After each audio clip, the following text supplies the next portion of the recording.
পরিকল্পনা করতে প্রায় 1 থেকে 5 থেকে কোন রকমের রাস্তায় আধারে বর্ডার তখন থেকে তাদের মাথা বাংলাদেশকে অঙ্গরাজ্য বানাইতে চান, বাংলাদেশকে আমাদের সমতলে নিয়ে আসতে চান।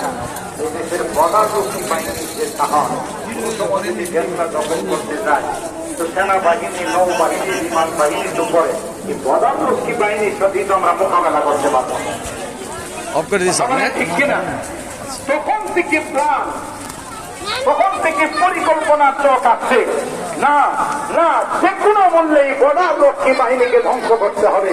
আর সেই পরিকল্পনার ফসল হলো 3খানা হাত টাকা।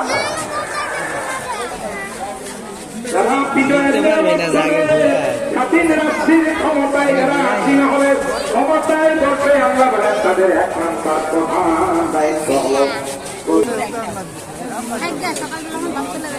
আমাদের সময় মার্কেট বন্ধ করেন, ঠিক কিনা?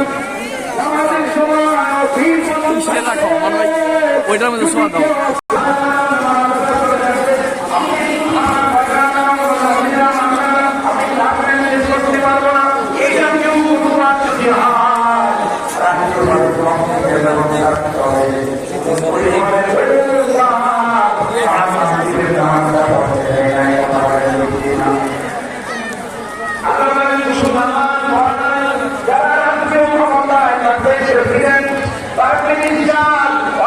পার্লামেন্টে কথা বলা, কথা বলা ঠিক না।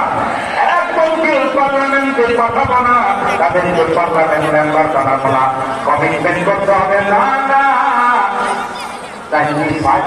মুসলমানের দেশে আমাদের চাইলে সংসদ চলবে না, আমাদের চাইলে মার্কেট চলবে না, আমাদের চাইলে ফ্যাক্টরি চলবে না, আমাদের চাইলে কোন রকমের কোন অজুহাত চলবে না। আল্লাহ কই খিলাফ হবে জানো, খিলাফ হবে জানো, দেশে দারিদ্রতা থাকবে না, দুর্নীতি থাকবে না, চাঁদাবাজি থাকবে না, চৌকুর থাকবে না। বন্ধ করার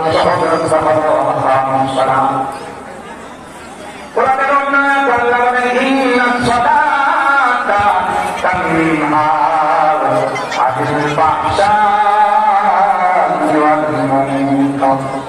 এক নামাজে মদিনাত, এই নামাজ যদি কেউ বাংলাদেশের মানুষগুলো জান্নাতের মানুষ হয়ে যাবে, আর জান্নাতে হাওয়া আগুন দেশের মধ্যে বিরাজ করবে।